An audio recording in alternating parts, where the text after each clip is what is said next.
The Resident Patient. Glancing over the somewhat incoherent series of memoirs with which I have endeavoured to illustrate a few of the mental peculiarities of my friend Mr. Sherlock Holmes, I have been struck by the difficulty which I have experienced in picking out examples which shall in every way answer my purpose. For in those cases in which Holmes has performed some tour de force of analytical reasoning and has demonstrated the value of his peculiar methods of investigation, the facts themselves have often been so slight or so commonplace that I could not feel justified in laying them before the public. On the other hand, it has frequently happened that he has been concerned in some research where the facts have been of the most remarkable and dramatic character, but where the share which he has himself taken in determining their causes has been less pronounced than I, as his biographer, could wish. The small matter which I have chronicled under the heading of A Study in Scarlet, and that other later one connected with the loss of the Gloria Scott, may serve as examples of this Scylla and Charybdis, which are forever threatening the historian. It may be that in the business of which I am now about to write, the part which my friend played is not sufficiently accentuated, and yet the whole train of circumstances is so remarkable that I cannot bring myself to omit it entirely from this series. Try it. It had been a close, rainy day in October. Our blinds were half drawn, and Holmes lay curled upon the sofa, reading and rereading a letter which he had received by the morning post. For myself, my term of service in India had trained me to stand heat better than cold, and a thermometer of 90 was no hardship. But the paper was uninteresting. Parliament had risen. Everybody was out of town, and I yearned for the glades of the New Forest or the shingle of Southsea. A depleted bank account had caused me to postpone my holiday, and, as to my companion, neither the country nor the sea presented the slightest attraction to him. He loved to lie in the very centre of 5 millions of people, with his filaments stretching out and running through them, responsive to every little rumour or suspicion of unsolved crime. Appreciation of nature found no place among his many gifts, and his only change was when he turned his mind from the evildoer of the town to track down his brother of the country. I cannot be sure of the exact date, for some of my memoranda upon the matter have been mislaid, but it must have been towards the end of the first year during which Holmes and I shared chambers in Baker Street. It was boisterous October weather, and we had both remained indoors all day. I, because I feared with my shaken health to face the keen autumn wind, while he was deep in some of those abstruse chemical investigations which absorbed him utterly as long as he was engaged upon them.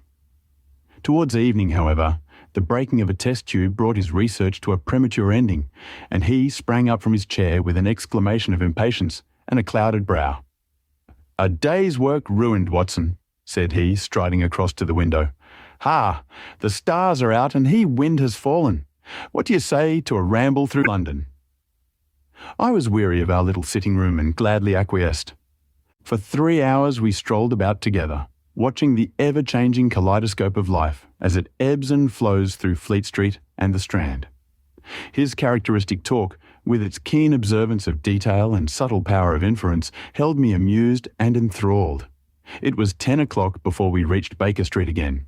A brougham was waiting at our door. A doctor's general practitioner, I perceive," said Holmes. "Not been long in practice, but has had a good deal to do. Come to consult us, I fancy. Lucky we came back." I was sufficiently conversant with Holmes's methods to be able to follow his reasoning, and to see that the nature and state of the various medical instruments in the wicker basket which hung in the lamplight inside the brougham had given him the data for his swift deduction. The light in our window above showed that this late visit was indeed intended for us. With some curiosity as to what could have sent a brother medico to us at such an hour, I followed Holmes into our sanctum. A pale, taper-faced man with sandy whiskers rose up from a chair by the fire as we entered. His age may not have been more than 3 or 4 and 30, but his haggard expression and unhealthy hue told of a life which has sapped his strength and robbed him of his youth. His manner was nervous and shy, like that of a sensitive gentleman, and the thin white hand which he laid on the mantelpiece as he rose was that of an artist rather than of a surgeon. His dress was quiet and sombre, a black frock coat, dark trousers, and a touch of colour about his necktie. "Good evening, Doctor," said Holmes cheerily. "I am glad to see that you have only been waiting a very few minutes." "You spoke to my coachman, then?" "No, it was the candle on the side table that told me. Pray resume your seat and let me know how I can serve you." "My name is Dr. Percy Trevelyan," said our visitor, "and I live at 403 Brook Street." "Are you not the author of a monograph upon obscure nervous lesions?" I asked. His pale cheeks flushed with pleasure at hearing that his work was known to me. "I so seldom hear of the work that I thought it was quite dead," said he. "My publishers gave me a most discouraging account of its sale. You are yourself, I presume, a medical man? A retired army surgeon?" "My own hobby has always been nervous disease. I should wish to make it an absolute specialty, but, of course, a man must take what he can get at first. This, however, is beside the question, Mr. Sherlock Holmes, and I quite appreciate how valuable your time is. The fact is that a very singular train of events has occurred recently at my house in Brook Street, and tonight they came to such a head that I felt it was quite impossible for me to wait another hour before asking for your advice and assistance." Sherlock Holmes sat down and lit his pipe. "You are very welcome to both," said he.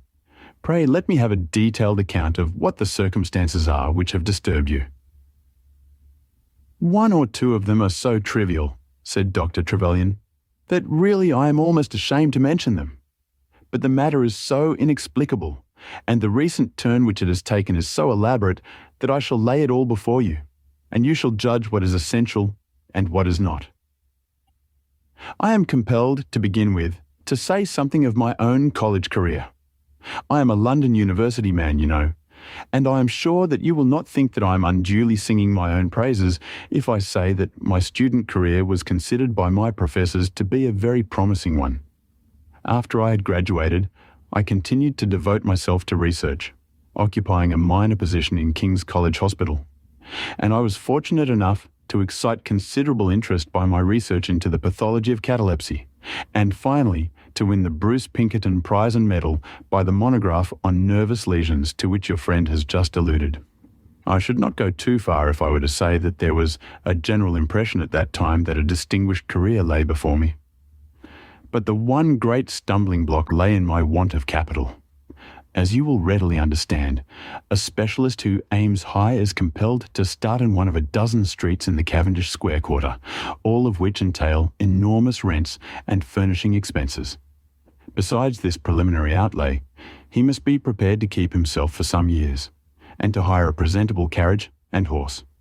To do this was quite beyond my power, and I could only hope that by economy I might in 10 years' time save enough to enable me to put up my plate. Suddenly, however, an unexpected incident opened up quite a new prospect to me. This was a visit from a gentleman of the name of Blessington, who was a complete stranger to me. He came up to my room one morning and plunged into business in an instant. "You are the same Percy Trevelyan who has had so distinguished a career and won a great prize lately," said he. I bowed. "Answer me frankly," he continued, "for you will find it to your interest to do so. You have all the cleverness which makes a successful man. Have you the tact?" I could not help smiling at the abruptness of the question. "I trust that I have my share," I said. "Any bad habits? Not drawn towards drink, eh?" "Really, sir," I cried. "Quite right, that's all right, but I was bound to ask. With all these qualities, why are you not in practice?" I shrugged my shoulders. Come," said he in his bustling way. "It's the old story. More in your brains than in your pocket, eh? What would you say if I were to start you in Brook Street?" I stared at him in astonishment. "Oh, it's for my sake, not for yours," he cried. "I'll be perfectly frank with you, and if it suits you, it will suit me very well. I have a few thousands to invest, do you see, and I think I'll sink them in you." "But why?" I gasped. "Well, it's just like any other speculation and safer than most." "What am I to do then?" "I'll tell you. I'll take the house, furnish it, pay the maids, and run the whole place. All you have to do is just to wear out your chair in the consulting room." I'll let you have pocket money and everything. Then you hand over to me 3/4 of what you earn, and you keep the other quarter for yourself." This was the strange proposal, Mr. Holmes, with which the man Blessington approached me. I won't weary you with the account of how we bargained and negotiated. It ended in my moving into the house next Lady Day and starting in practice on very much the same conditions as he had suggested. He came himself to live with me in the character of a resident patient. His heart was weak, it appears, and he needed constant medical supervision. He turned the 2 best rooms of the first floor into a sitting room and bedroom for himself. He was a man of singular habits, shunning company and very seldom going out. His life was irregular, but in one respect he was regularity itself. Every evening, at the same hour, he walked into the consulting room, examined the books, put down 5 and 3 pence for every guinea that I had earned, and carried the rest off to the strong box in his own room. I may say with confidence that he never had occasion to regret his speculation. From the first, it was a success. A few good cases and the reputation which I had won in the hospital brought me rapidly to the front, and during the last few years I have made him a rich man. So much, Mr. Holmes, for my past history and my relations with Mr. Blessington. It only remains for me now to tell you what has occurred to bring me here tonight. Some weeks ago, Mr. Blessington came down to me in, as it seemed to me, a state of considerable agitation. He spoke of some burglary which, he said, had been committed in the West End, and he appeared, I remember, to be quite unnecessarily excited about it, declaring that a day should not pass before we should add stronger bolts to our windows and doors. For a week he continued to be in a peculiar state of restlessness, peering continually out of the windows, and ceasing to take the short walk, which had usually been the prelude to his dinner. From his manner it struck me that he was in mortal dread of something or somebody, but when I questioned him upon the point, he became so offensive that I was compelled to drop the subject. Gradually, as time passed, his fears appeared to die away, and he had renewed his former habits when a fresh event reduced him to the pitiable state of prostration in which he now lies.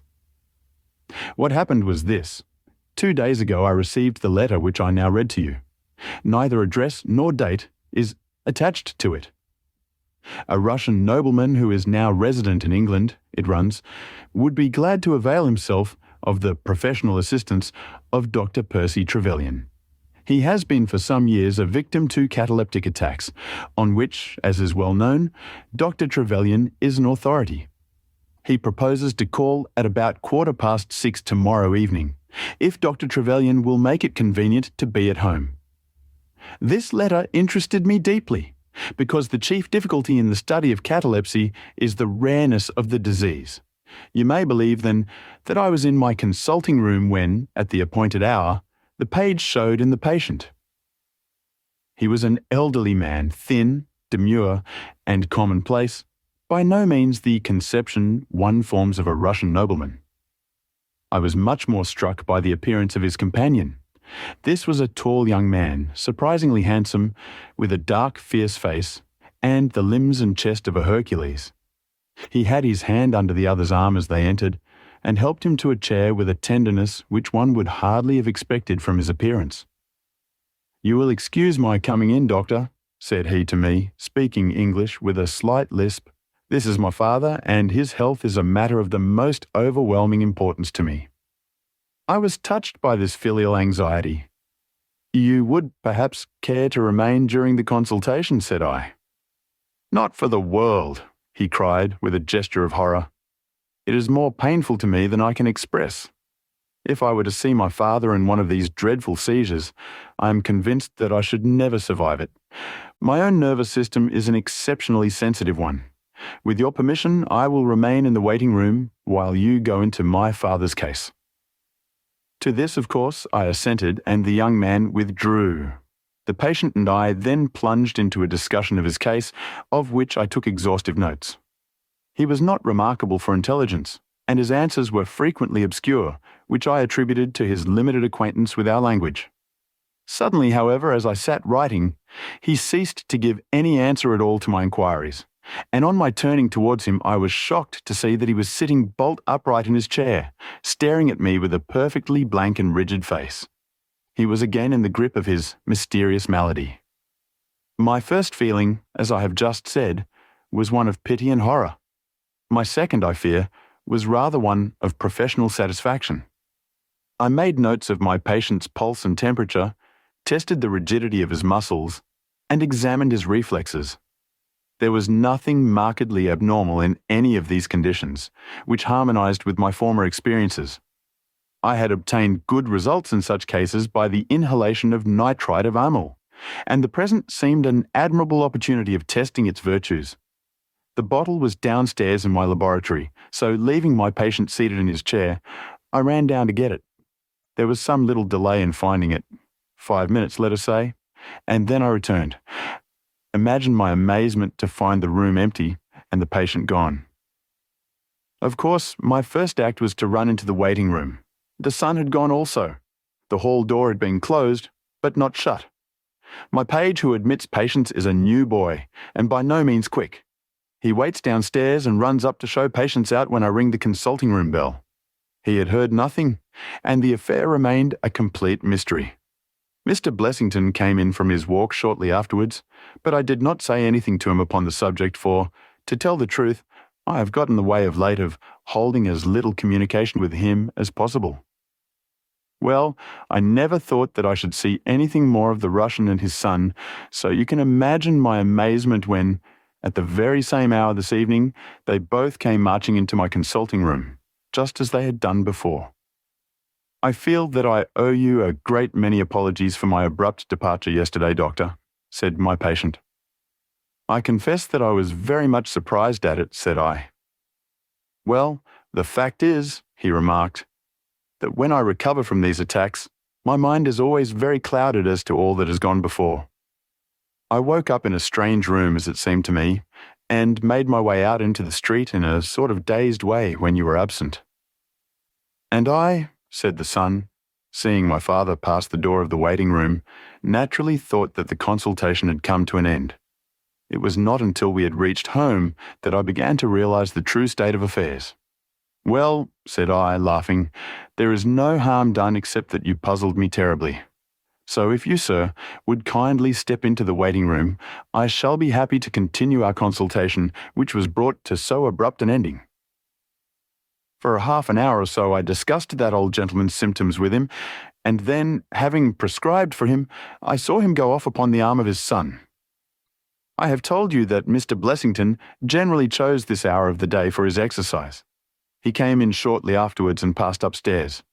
An instant later, I heard him running down, and he burst into my consulting room like a man who is mad with panic. "Who has been in my room?" he cried. "No one," said I. "It's a lie," he yelled. "Come up and look." I passed over the grossness of his language, as he seemed half out of his mind with fear.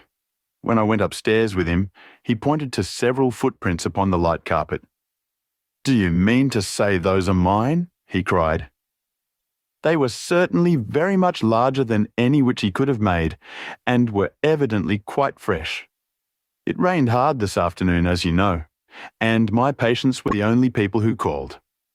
It must have been the case then that the man in the waiting room had, for some unknown reason, while I was busy with the other, ascended to the room of my resident patient. Nothing has been touched or taken. But there were the footprints to prove that the intrusion was an undoubted fact. Mr. Blessington seemed more excited over the matter than I should have thought possible, though of course it was enough to disturb anybody's peace of mind. He actually sat crying in an armchair, and I could hardly get him to speak coherently. It was his suggestion that I should come round to you, and of course I at once saw the propriety of it, for certainly the incident is a very singular one, though he appears to completely overrate its importance. If you would only come back with me in my brougham, you would at least be able to soothe him, though I can hardly hope that you will be able to explain this remarkable occurrence. Sherlock Holmes had listened to this long narrative with an intentness which showed me that his interest was keenly aroused. His face was as impassive as ever, but his lids had drooped more heavily over his eyes, and his smoke had curled up more thickly from his pipe to emphasize each curious episode in the doctor's tale. As our visitor concluded, Holmes sprang up without a word, handed me my hat, picked his own from the table, and followed Dr. Trevelyan to the door. Within a quarter of an hour, we had been dropped at the door of the physician's residence in Brook Street, one of those sombre, flat-faced houses which one associates with a West End practice. A small page admitted us, and we began at once to ascend the broad, well-carpeted stair. But a singular interruption brought us to a standstill. The light at the top was suddenly whisked out, and from the darkness came a reedy, quivering voice. "I have a pistol," it cried. "I give you my word that I'll fire if you come any nearer." "This really grows outrageous, Mr. Blessington," cried Dr. Trevelyan. "Oh, then it is you, Doctor," said the voice, with a great heave of relief.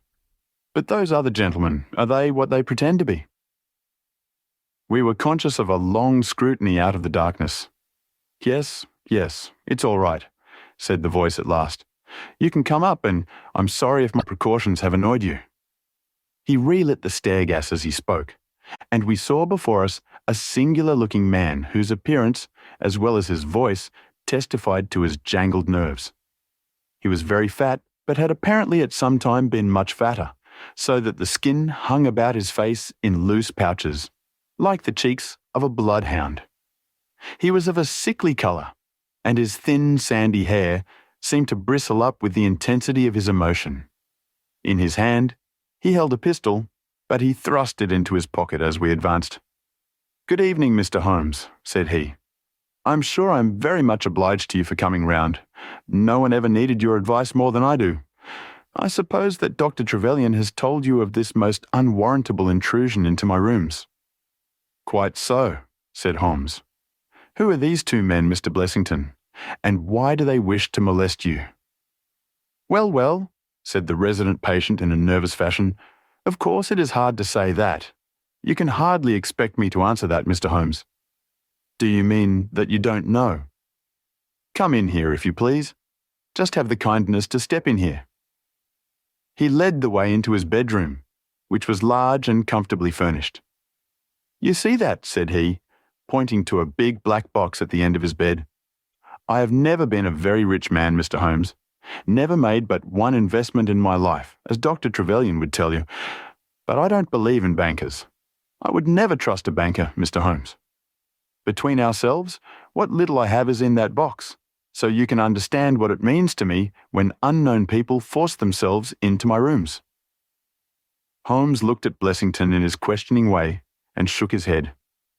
"I cannot possibly advise you if you try to deceive me," said he. "But I have told you everything." Holmes turned on his heel with a gesture of disgust. "Good night, Dr. Trevelyan," said he. "And no advice for me?" cried Blessington in a breaking voice. "My advice to you, sir, is to speak the truth." A minute later we were in the street and walking for home. We had crossed Oxford Street and were halfway down Harley Street before I could get a word from my companion. "Sorry to bring you out on such a fool's errand, Watson," he said at last. "It is an interesting case, too, at the bottom of it." "I can make little of it," I confessed.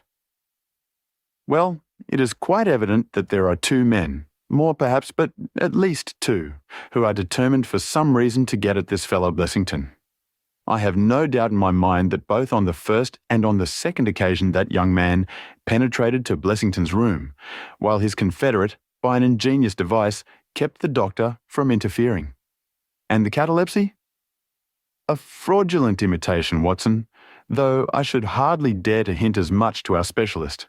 It is a very easy complaint to imitate. I have done it myself. And then? By the purest chance, Blessington was out on each occasion. Their reason for choosing so unusual an hour for a consultation was obviously to ensure that there should be no other patient in the waiting room. It just happened, however, that this hour coincided with Blessington's constitutional, which seems to show that they were not very well acquainted with his daily routine. Of course, if they had been merely after plunder, they would at least have made some attempt to search for it. Besides, I can read in a man's eye when it is his own skin that he is frightened for. It is inconceivable that this fellow could have made Two such vindictive enemies as these appear to be without knowing of it. I hold it, therefore, to be certain that he does know who these men are, and that for reasons of his own, he suppresses it. It is just possible that tomorrow may find him in a more communicative mood. Is there not one alternative? I suggested, grotesquely improbably no doubt, but still just conceivable? Might the whole story of the cataleptic Russian and his son be a concoction of Dr. Trevelyan's, who has, for his own purposes, been in Blessington's rooms? I saw in the gaslight that Holmes wore an amused smile at this brilliant departure of mine. "My dear fellow," said he, "it was one of the first solutions which occurred to me, but I was soon able to corroborate the doctor's tale. This young man has left prints upon the stair carpet which made it quite superfluous for me to ask to see those which he had made in the room. When I tell you that his shoes were square-toed instead of being pointed like Blessington's, and were quite an inch and a third longer than the doctor's, you will acknowledge that there can be no doubt as to his individuality. But we may sleep on it now, for I shall be surprised if we do not hear something further from Brook Street in the morning." Sherlock Holmes's prophecy was soon fulfilled, and in a dramatic fashion. At 7:30 next morning, in the first glimmer of daylight, I found him standing by my bedside in his dressing gown. "There's a brougham waiting for us, Watson," said he. "What's the matter then?" "The Brook Street business. Any fresh news?" "Tragic but ambiguous," said he, pulling up the blind. "Look at this, a sheet from a notebook, with 'For God's sake come at once, P.T.' scrawled upon it in pencil. Our friend, the doctor, was hard put to it when he wrote this. Come along, my dear fellow, for it's an urgent call." In a quarter of an hour or so, we were back at the physician's house. He came running out to meet us with a face of horror. "Oh, such a business," he cried, with his hands to his temples. "What then?" "Blessington has committed suicide." Holmes whistled. "Yes, he hanged himself during the night." We had entered, and the doctor had preceded us into what was evidently his waiting room. "I really hardly know what I'm doing," he cried. "The police are already upstairs. It has shaken me most dreadfully." "When did you find it out?" "He has a cup of tea taken in to him early every morning." When the maid entered about 7, there the unfortunate fellow was hanging in the middle of the room. He had tied his cord to the hook on which the heavy lamp used to hang, and he had jumped off from the top of the very box that he showed us yesterday. Holmes stood for a moment in deep thought. "With your permission," said he at last, "I should like to go upstairs and look into the matter." We both ascended, followed by the doctor. It was a dreadful sight which met us as we entered the bedroom door. I have spoken of the impression of flabbiness which this man Blessington conveyed. As he dangled from the hook, it was exaggerated and intensified until he was scarce human in his appearance. The neck was drawn out like a plucked chicken's, making the rest of him seem the more obese and unnatural by the contrast. He was clad only in his long night-dress, and his swollen ankles and ungainly feet protruded starkly from beneath it. Beside him stood a smart-looking police inspector who was taking notes in a pocketbook. "Ah, Mr. Holmes," said he heartily as my friend entered, "I am delighted to see you." "Good morning, Lana," answered Holmes. "You won't think me an intruder, I'm sure. Have you heard of the events which led up to this affair?" "Yes, I heard something of them." "Have you formed any opinion?" "As far as I can see, the man has been driven out of his senses by fright. The bed has been well slept in, you see. There's his impression deep enough. It's about 5 in the morning, you know, that suicides are most common. That would be about his time for hanging himself. It seems to have been a very deliberate affair." "I should say that he has been dead about 3 hours, judging by the rigidity of the muscles," said I. "Noticed anything peculiar about the room?" asked Holmes. "Found a screwdriver and some screws on the washhand stand. Seems to have smoked heavily during the night, too. Here are 4 cigar ends that I picked out of the fireplace." Said Holmes. "Have you got his cigar holder?" "No, I have seen none." "His cigar case, then?" "Yes, it was in his coat pocket." Holmes opened it and smelled the single cigar which it contained. Oh, this is an Havana, and these others are cigars of the peculiar sort which are imported by the Dutch from their East Indian colonies. They are usually wrapped in straw, you know, and are thinner for their length than any other brand. He picked up the four ends and examined them with his pocket lens. Two of these have been smoked from a holder, and two without, said he. Two have been cut by a not very sharp knife, and two have had the ends bitten off by a set of excellent teeth. This is no suicide, Mr. Lanner. It is a very deeply planned and cold-blooded murder. Impossible, cried the inspector. And why? Why should anyone murder a man in so clumsy a fashion as by hanging him? That is what we have to find out. How could they get in? Through the front door. It was barred in the morning. Then it was barred after them. How do you know? I saw their traces. Excuse me a moment and I may be able to give you some further information about it. He went over to the door, and turning the lock he examined it in his methodical way. Then he took out the key, which was on the inside, and inspected that also. The bed, the carpet, the chairs, the mantelpiece, the dead body, and the rope were each in turn examined, until at last he professed himself satisfied, and with my aid and that of the inspector, cut down the wretched object and laid it reverently under a sheet. How about this rope? He asked. It is cut off this, said Dr. Trevelyan, drawing a large coil from under the bed. He was morbidly nervous of fire, and always kept this beside him so that he might escape by the window in case the stairs were burning. That must have saved them trouble, said Holmes thoughtfully. Yes, the actual facts are very plain, and I shall be surprised if by the afternoon I cannot give you the reasons for them as well. I will take this photograph of Blessington, which I see upon the mantelpiece, as it may help me in my inquiries. But you have told us nothing, cried the doctor. Oh, there can be no doubt as to the sequence of events, said Holmes. There were three of them in it. The young man, the old man, and a third, to whose identity I have no clue. The first two, I need hardly remark, are the same who masqueraded as the Russian Count and his son, so we can give a very full description of them. They were admitted by a confederate inside the house. If I might offer you a word of advice, Inspector, it would be to arrest the page, who, as I understand, has only recently come into your service, Doctor. The young imp cannot be found, said Dr. Trevelyan. The maid and the cook have just been searching for him. Holmes shrugged his shoulders. He has played a not unimportant part in this drama, said he. The three men having ascended the stairs, which they did on tiptoe, the elder man first, the younger man second, and the unknown man in the rear.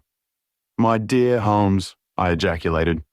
Oh, there could be no question as to the superimposing of the footmarks. I had the advantage of learning which was which last night.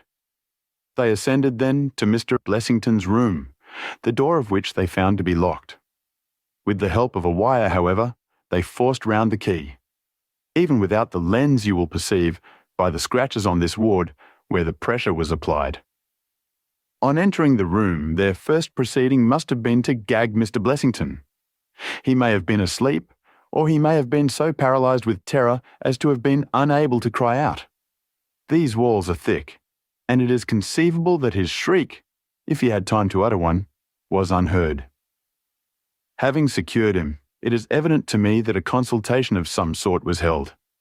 Probably it was something in the nature of a judicial proceeding. It must have lasted for some time, for it was then that these cigars were smoked. The older man sat in that wicker chair. It was he who used the cigar holder. The younger man sat over yonder. He knocked his ash off against the chest of drawers. The third fellow paced up and down. Blessington, I think, sat upright in the bed, but of that I cannot be absolutely certain. Well, it ended by their taking Blessington and hanging him. The matter was so prearranged that it is my belief that they brought with them some sort of block or pulley which might serve as a gallows. That screwdriver and those screws were, as I conceive, for fixing it up. Seeing the hook, however, they naturally saved themselves the trouble. Having finished their work, they made off, and the door was barred behind them by their confederate. We had all listened with the deepest interest to this sketch of the night's doings, which Holmes had deduced from signs so subtle and minute that, even when he had pointed them out to us, we could scarcely follow him in his reasoning. The inspector hurried away on the instant to make inquiries about the page, while Holmes and I returned to Baker Street for breakfast. "I'll be back by 3, said he, when we had finished our meal. "Both the inspector and the doctor will meet me here at that hour, and I hope by that time to have cleared up any little obscurity which the case may still present." Our visitors arrived at the appointed time, but it was 3:15 before my friend put in an appearance. From his expression as he entered, however, I could see that all had gone well with him. "Any news, Inspector?" "We have got the boy, sir." "Excellent, and I've got the men." "You have got them!" we cried, all three. "Well, at least I've got their identity. This so-called Blessington is, as I expected, well known at headquarters, and so are his assailants. Their names are Biddle, Hayward, and Moffat." "The Worthington Bank gang," cried the inspector. "Precisely," said Holmes.